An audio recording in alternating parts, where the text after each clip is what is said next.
How does a franchise make $1.5 billion and still leave you feeling nothing? I was probably 11 the first time I watched Jurassic Park. Caught it on TV, halfway through, didn't even know what it was. And there's this moment where Grant and Ellie step out of the car, and they look up, and there's this enormous animal just eating leaves off a tree.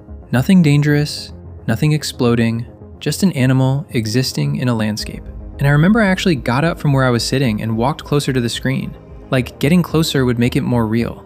I've thought about that moment a lot over the past few years. Because Jurassic World came out in 2015, and I watched it opening week, and I sat in that theater for 2 hours, and I never once moved toward the screen. I sat back, I watched it happen. I walked out thinking, okay, that was a movie. Jurassic World made $1.67 billion, record-breaking opening weekend. By every measurable standard, it worked. Fallen Kingdom made $1.31 billion. Dominion crossed $1 billion, which sounds like success until you compare it to where the franchise started. Each one made less than the one before. Each one landed quieter, and none of them, not once across 10 years and 3 films, made me feel anything close to what I felt watching a cartoon dinosaur eat leaves off a tree on a standard definition television when I was 11 years old. I spent a long time thinking that was just nostalgia, that you can't recreate the feeling of seeing something for the first time. And maybe that's part of it, but the more I looked at what the original was actually doing, I kept landing on the same thing. One decision Jurassic World made in 2015, genuinely brilliant, made $1.5 billion, and quietly made every film that followed it impossible. I'm Mac, welcome to MackInFlix. And to understand what the Indominus Rex actually cost this franchise, we have to start with what the original Jurassic Park was actually doing. Spielberg banned the words monster and creature on the set of the original Jurassic Park. The crew had to call the dinosaurs animals. That sounds like a tone note. It was the decision that everything else in the film grew from. And look, I know that sounds like a small thing, a director being particular about vocabulary on set, but the reason that Brachiosaurus scene did what it did to me, and to everyone who saw the original, lives entirely inside that rule. Because those animals were allowed to just exist, Spielberg understood something about scarcity that the whole franchise would spend the next 30 years forgetting. A closer resemblance to real life. Every appearance was a gift, which meant every appearance could carry the full weight of what the film was actually doing. So what was it actually doing? Because this is the part that really matters. Jurassic Park started as a Michael Crichton novel. Spielberg hired screenwriter David Koepp to adapt it, and Koepp made one change from the source material that rewired everything. In the book, Grant loves children. They respond to his enthusiasm about dinosaurs. They share his sense of wonder. They get along naturally. Koepp made Grant hate them, actively uncomfortable around them, unable to connect, resistant to the idea that Ellie wants a family. That single change built the entire survival architecture of the film. The story happening around Grant and the thing he hadn't fixed inside himself became the same problem. The man who can't stand children gets trapped on an island and has to keep 2 children alive. Every choice he makes under pressure is filtered through the thing he hadn't dealt with. Watch the T-Rex break out with that in mind. There's a screenwriting principle worth knowing here. Great action sequences reveal who people are under pressure. The scene is the test. The characters are what gets tested. Watch what that looks like in practice. She walks out of a paddock, eats a goat tied to a post, breaks a fence. The dread lives in the waiting before any of that happens. The cup of water on the dashboard starting to ripple. The crew achieved that effect by having someone pluck a guitar string attached to the underside of the dashboard. A vibration so subtle your body processes it before your brain does. A cup of water. And when the T-Rex finally appears, the sequence reveals 3 characters in 3 minutes. Gennaro runs, abandoning the kids. Grant leaves the vehicle to draw the T-Rex toward himself. Malcolm tries to match Grant's action, gets it wrong, gets hit, spends the rest of the film injured. 3 different people, 3 different truths. 1 animal applying pressure. The T-Rex did nothing complicated. The humans did everything. Screenwriters call this convergence. When a character's personal problem and the external danger are the same story in disguise, every scene does double work. Grant running from a T-Rex is him running toward becoming the person who can protect children. Same scene, 2 things happening. That's why it sticks. And that's the thing Spielberg understood when he banned the word monster. The dinosaurs were animals, real, physical, dangerous things that made it impossible for the characters to keep avoiding the problems they'd been carrying around. Which is why the 15 minutes of footage rule works. The dinosaurs were discoveries, absent from the Earth for 65 million years, brought back by a group of scientists who thought they could control what they'd made. That gap lived in the story, which meant when a Brachiosaurus appeared eating leaves, the audience did something genuinely rare in a summer blockbuster. They observed, sat with something extraordinary, let the scale of it settle. A discovery creates questions you actually want answered. What does it eat? How does it move? Those questions pull you forward because the answer might surprise you. And that's Hammond's tragedy, actually. John Hammond built Jurassic Park, the billionaire who funded the cloning research, who believed he was giving the world a gift. His pitch to Grant and Ellie isn't performance specs, it's wonder. He wants them to feel what he feels, but the park was always going to need a new attraction. The moment it opened, the clock started on the first creature becoming familiar. The sequel was baked into the premise from the day Hammond broke ground on Isla Nublar. He just never thought about what building it would require. That shift from discovery to product is so small it barely registers, and it destroyed everything that came after. The original Jurassic Park spawned 2 sequels, The Lost World in 1997, Jurassic Park 3 in 2001. Both made money. Neither came close to what the first film had.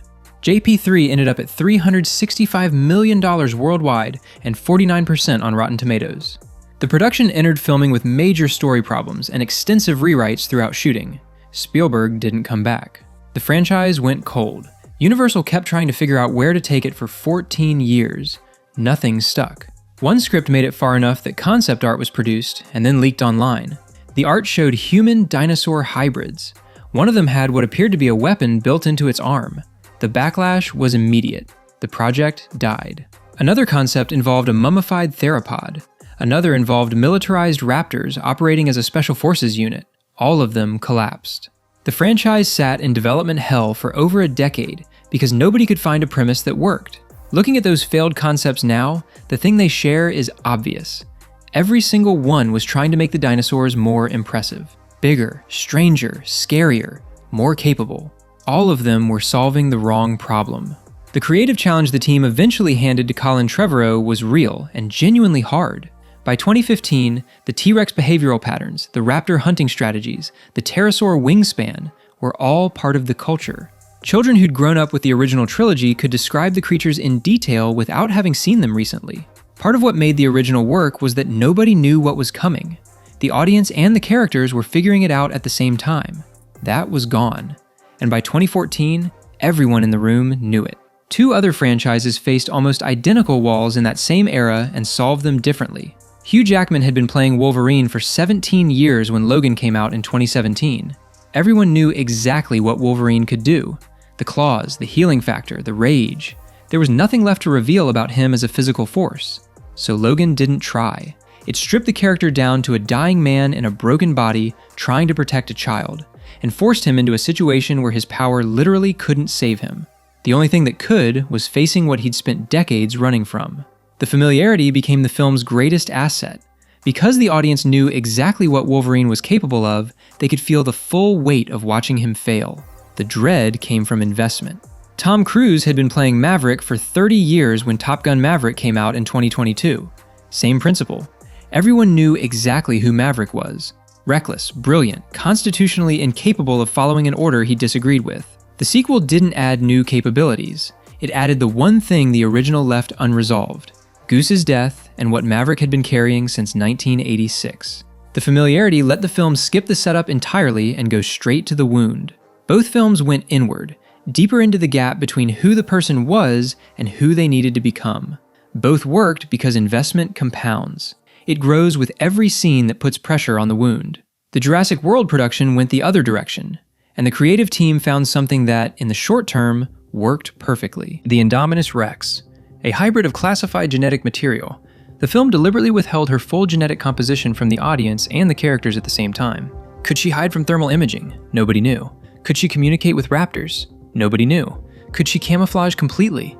Nobody knew until she did it. And when she did, the whole cinema went quiet. Same trick, different method. The original did it by presenting animals that hadn't existed in 65 million years. Jurassic World did it by presenting an animal that had never existed at all. The feeling was close enough, and $1.67 billion says it worked. For a lot of people in that theater, it was the first time since 1993 that they genuinely didn't know what the dinosaur was going to do next. Adults who were kids when the original came out got something back that they thought was gone. The wonder had been familiar for 20 years. For about 2 hours, it wasn't. The moment she's announced, what can she do? What are her powers? Can she camouflage? Is she smarter than the raptors? The audience was waiting for a product demonstration. That's what the Indominus generated, what screenwriters call curiosity, a question the audience desperately wants answered. Curiosity pulls people into a story the way almost nothing else can. but it has a hard ceiling, and you can actually feel that ceiling arrive in the film. There's a scene about 2/3 through where Wu, the lead geneticist who designed the Indominus, reveals her full genetic makeup to Hoskins, the military contractor who wants to weaponize her. The classified ingredients get named one by one. Cuttlefish DNA for the camouflage, Carnotaurus for the heat signature masking, Velociraptor for the intelligence. The mystery gets solved in a boardroom conversation. The question that pulled you forward has been answered, and the film has maybe 20 minutes left. The curiosity burned out right on schedule, because that's all curiosity can do. And this is where the original gave the audience's imagination room to work. Grant explains early that a T-Rex's vision is based on movement, one line. And for the next 40 minutes, every time something stays perfectly still on screen, your body tightens. That terror doesn't come from anything you saw. It comes from what your mind did with one piece of information in a dark room. The Indominus gets explained at the genome level. Once Wu names the ingredients, the creature stops being an unknown and becomes a list of capabilities. You stop imagining what she might do. You wait to see which capability she deploys next. Information killed the imagination. And that connects to something even more basic that I think the whole franchise got confused about. The original built wonder. The sequels built surprise. The Brachiosaurus scene produces wonder. You could watch it 100 times and the scale of the animal would still pull something out of you, because wonder gets stronger the longer you look. It asks you to slow down, sit with it, let it be large. The Indominus camouflage reveal is a genuine surprise. The second time you watch the film, it's just a thing that happens. Surprise disappears the moment it arrives. The franchise spent a decade engineering surprises and calling them wonder, and every time it did, the audience left with a little less than they came with. If curiosity burns out and surprise disappears, what's left? What actually keeps an audience connected to a story past the first act? Alan Grant generates investment. That's a different thing entirely. Will he protect the kids? Will he change? Those questions don't have ceilings because they compound. Every scene that puts pressure on Grant makes the next scene more important. The longer the film runs, the more you have riding on the answer. It stays with you after the credits, which is why you can still have a real conversation about whether Grant would have been a good father, and the question doesn't feel trivial. Investment survives the answer and keeps growing. Put the T-Rex breakout and the Indominus breakout side by side. The T-Rex sequence reveals 3 characters through dread that builds in your body before the animal appears. The Indominus breakout reveals the Indominus. Her speed, her camouflage, her tactical intelligence, her ability to rip out her own tracking implant, which she'd apparently figured out how to do by watching the handlers. The humans in that sequence are there to demonstrate what she can do. Fear lasts seconds. You react, the adrenaline hits, and then it fades. Tension can last minutes because it lives in anticipation rather than reaction. The T-Rex sequence is built almost entirely on tension. The goat disappears, the fence bends inward. Your body is processing dread through those small physical details for several minutes before the animal is even visible. The Indominus sequences are almost entirely fear. The creature fills the frame and attacks, and the audience reacts. And then it's over. The franchise got better at fear. It lost tension almost entirely. The numbers tell the whole story. $1.67 billion, $1.31 billion. Dominion crossed $1 billion, but the downward trend was clear. 3 films, and the audience kept leaving earlier each time. The baseline the Indominus had set kept requiring escalation. Each escalation narrowed the audience further, and the narrowing never reversed. Jurassic World sequel came out in 2018, and it needed a new creature. The Indominus was gone. The baseline had moved. So the film engineered the Indoraptor, a smaller, faster, more targeted hybrid designed as a living weapon. And look, I want to be fair here for a second. The Indominus wasn't straightforwardly evil. The film presents behavior that looks disturbingly close to killing for sport. But whether that's genuine malice or the result of isolation, captivity, and psychological damage, the film leaves open. She was operating on instinct, with capabilities that made the instinct catastrophic. There's still an animal in there somewhere, even if what she does with it is monstrous. The Indoraptor is something else entirely. Walk through what it does in Fallen Kingdom, and you're watching a different genre. Its face contorts into what many viewers read as a deliberate smile. It taps its claw against a bed frame in a slow, rhythmic pattern, while a child hides underneath. It stalks corridors in the dark like a slasher villain working a horror movie. That claw on the bed frame isn't instinct, it's theater. The creature knows the child is under the bed, knows it's frightened, and chooses to prolong that fear before it acts. That's a mind that takes pleasure in cruelty. And once a dinosaur is capable of cruelty, the franchise's whole argument about these being animals rather than monsters is over. You can't have it both ways. The Indoraptor is a predator the way Hannibal Lecter is a predator. The franchise had stopped making films about dinosaurs and started making films about villains who happen to have scales. Dominion escalated further and in a different direction. The film promised a world where dinosaurs lived alongside people, a premise with real dramatic potential, then built its central plot around genetically engineered locusts threatening the global food supply. The dinosaurs were present but incidental, creatures in the background of a story about a company engineering a biological crisis for profit. The film brought back Sam Neill, Laura Dern, and Jeff Goldblum, the three leads from the original 1993 film. And I want to be careful here, because their performances are actually good. The chemistry between the three of them is warm and specific, and real in a way nothing else in Dominion quite manages. There are moments where you watch them share a scene, and you can feel exactly why those characters stayed with people for 30 years. The problem is that warmth is the only thing on offer. Watch what the film actually asks them to do.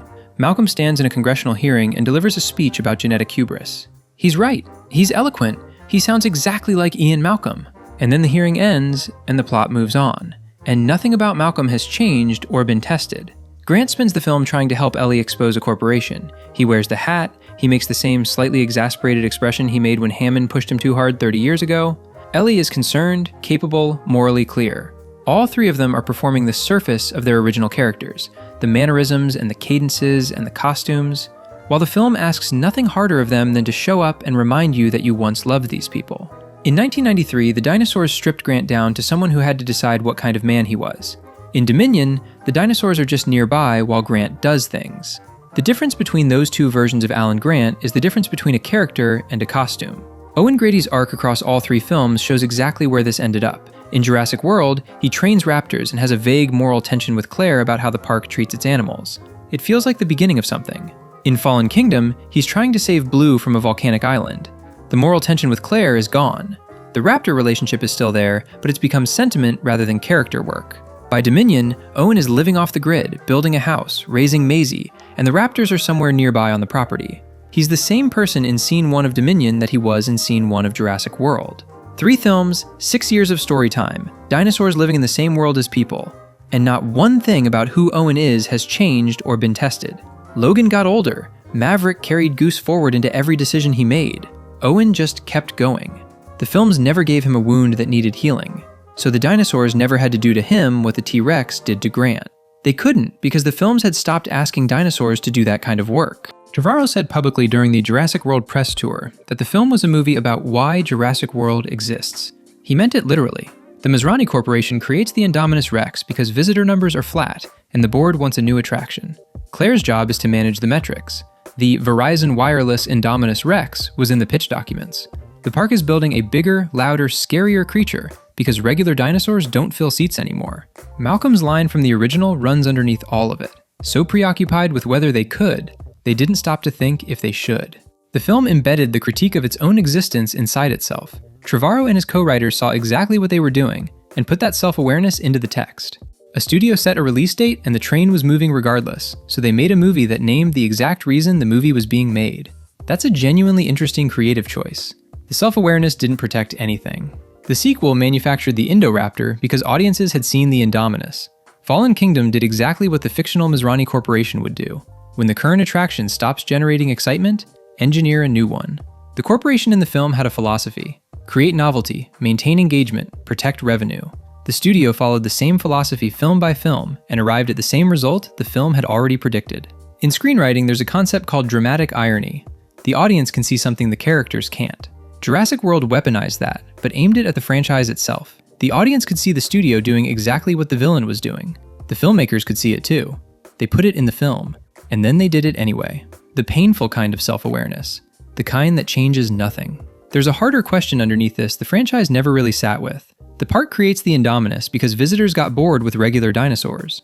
But were the visitors wrong? Familiarity genuinely does decrease wonder. That's just how human attention works. Wonder isn't infinite. It has a shape, and that shape has an end. So the corporation builds a new attraction. The audience buys a ticket. That attraction becomes familiar, and the corporation builds another. At a certain point, the audience and the corporation are locked into the same loop, and it's genuinely hard to say who's driving it. Every record-breaking opening weekend told the studio the formula was correct. Every ticket was a vote for more. The franchise taught its audience to want the next thing, kept delivering the next thing, and nobody stopped to ask whether the next thing was the same as satisfaction. Hammond believed wonder could be manufactured. The visitors believed wonder could be repeated. Both assumptions cost the same thing. The answer was always inside the franchise's own premise. A film about people who got bored with regular animals and engineered something they couldn't control, which worked by making that decision catastrophic. The franchise had the exact right metaphor and kept choosing the villain's solution instead of the lesson. There's a simple test for whether a story was built correctly. When the credits roll, does it feel finished? Or does it feel like something got left open? The answer tells you whether the filmmakers understood what their story was actually about. The original passes this test completely. A story can end when everything finishes at the same time. In the original, Grant carries a raptor claw throughout the film, a fossil he uses to terrify a child early in the story, before the park, before the island, in the opening scene. It's the image that shows us who he is. When he drops it during the chaos of the climax, the film invites you to read that as Grant leaving behind the version of himself we met in the opening scene. He chooses to protect the children when he could have left them. The danger outside and the thing he needed to change inside arrive at the same place at the same time. And the film is done. Nothing unresolved requires a sequel. The World Trilogy's engine had no completion point. The Curiosity engine resets with every film. You can't bring back a creature whose mystery has been fully explained. You build a new one, explain that one, build another. Nothing compounds. Every film starts from nothing. That's what the Indominus Rex in Rebirth is. By 2025, the audience had already watched the T-Rex, the Spinosaurus, the Indominus, and the Indoraptor. Each one had been explained, understood, defeated. The only move left was another unknown. So the franchise built one, a new creature. InGen's 26th attempt at engineering something beyond anything park visitors had seen before, with distorted features that resemble nothing in nature. The franchise tried to run the same engine a third time, because it was the only engine it had left. And the audience, who'd watched this pattern twice already, who'd been trained over a decade to consume rather than observe, sat in the theater and felt recognition when the six-limbed creature appeared. Oh, another one. The original understood something the entire world era never figured out. A discovery, encountered once, with genuine wonder, can last 65 million years in cultural memory. A product has a shelf life. Spielberg understood it. That's why he banned the word monster. Jurassic World understood it too, well enough to satirize forgetting it. The franchise saw itself clearly in 2015 and made the movie anyway, which tells you something about how trapped it already was. The original Jurassic Park is a film about exactly this. A man so convinced he can manufacture wonder that he never stops to ask what wonder actually requires. Hammond builds his park. The park fails. The execution required him to control something that was never going to be controlled. The whole tragedy is right there in the premise. The franchise had the story of its own failure inside its DNA from the first film. And then it spent 30 years being Hammond. The park was proof that wonder could be engineered. Jurassic World was proof it could be engineered again. Both proofs ran out at exactly the same point, for exactly the same reason. That's the trap, still running.